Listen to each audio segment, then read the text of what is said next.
कोई दूसरी लिपि नहीं है। संविधान के द्वारा घोषित जो व्यवस्था है उसी के दायरे में सारा कार्य हुआ है। आप जैसे उम्रदराज व्यक्ति को तो इसका स्वागत करना चाहिए, इसका स्वागत करना चाहिए।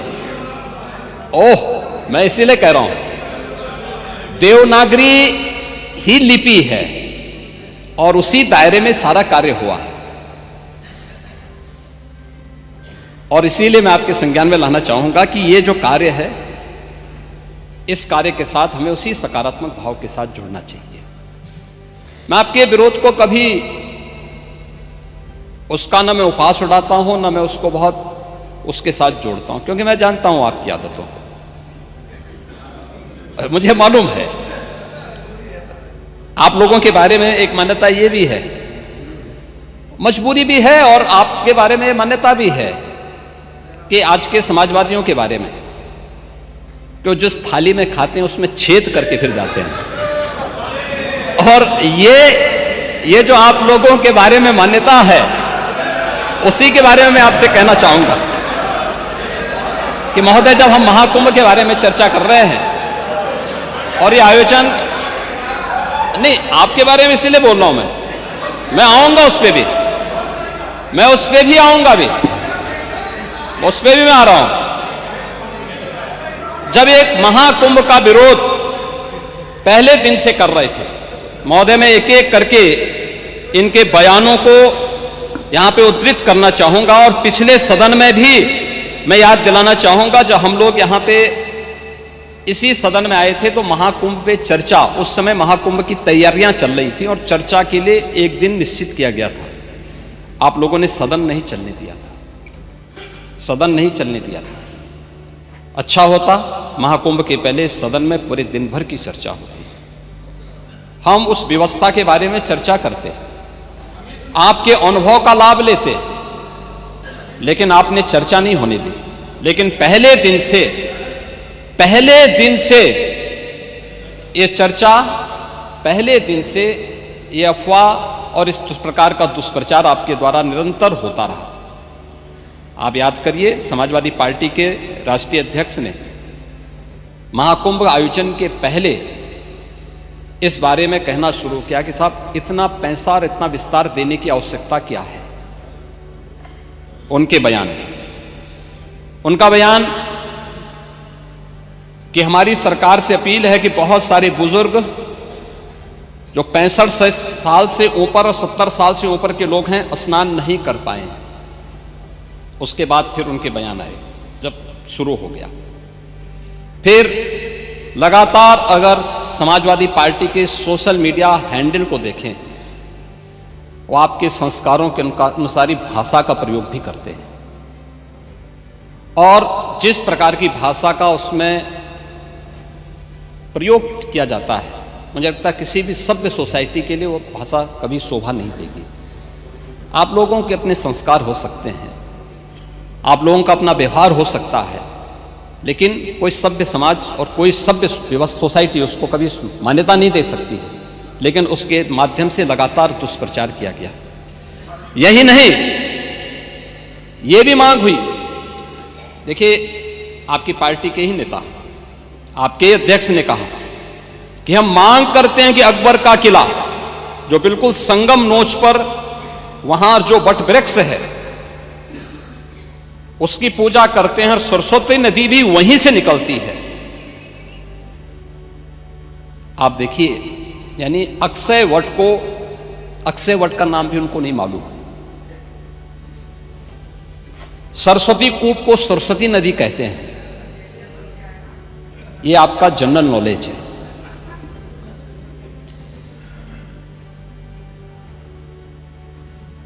इन्होंने कहा महाकुंभ कोई शब्द नहीं, क्योंकि महायोजन के लिए बहुत सारा पैसा निकालना था, पैसे की बर्बादी करनी थी, इसलिए नाम भी इन्होंने महायोजन दिया।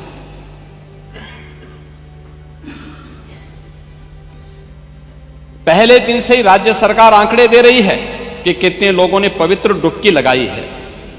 जो लोग पवित्र डुबकी लगाने वालों की संख्या बता सकते हैं, वे यह नहीं बता पा रहे हैं कि कितने लोगों की जान चली गई।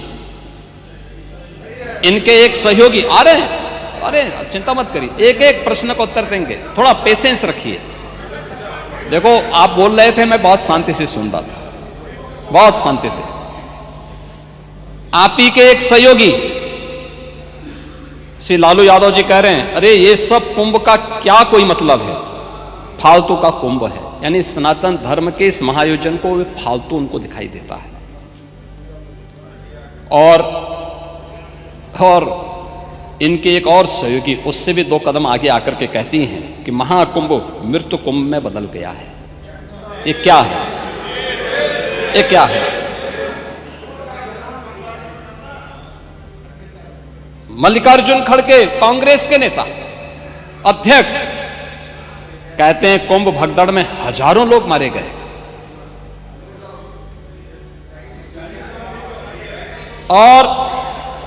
और जया बच्चन क्या कहती हैं?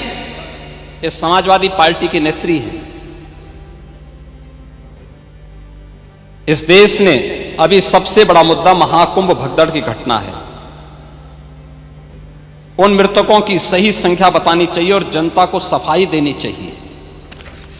उन्होंने आगे क्या बात कही? उन्होंने कहा व्यवस्थाएं आम आदमी के लिए नहीं बल्कि वीआईपी के लिए थी। शवों को गंगा में बहा दिया गया, इससे पानी प्रदूषित हुआ है।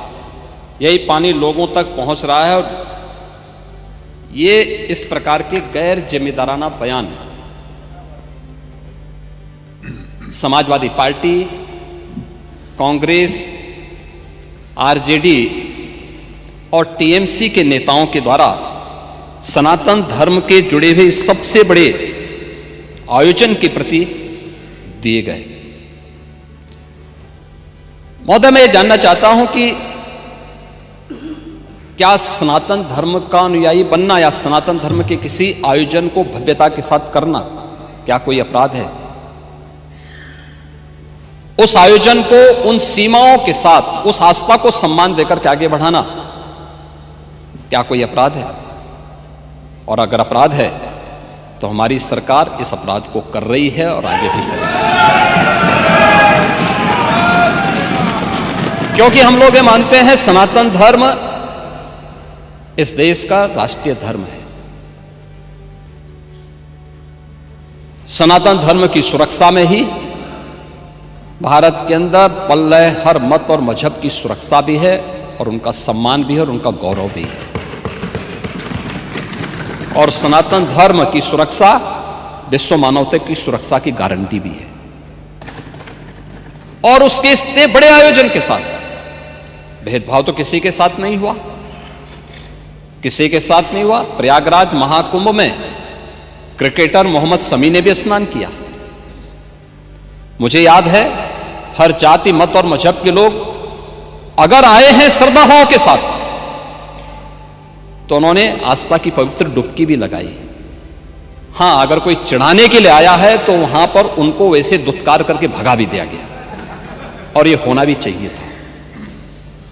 और इसीलिए मैं इस बात को मानता हूं, आप लोगों ने जो बात कही हमें ये सब बुरा नहीं लगता। इसलिए नहीं क्योंकि हम जानते हैं आपकी प्रवृत्ति है, क्योंकि हम लोग इस बात को मानते हैं कि संक्रमित व्यक्ति का उपचार हो सकता है, संक्रमित सोच का उपचार नहीं हो सकता।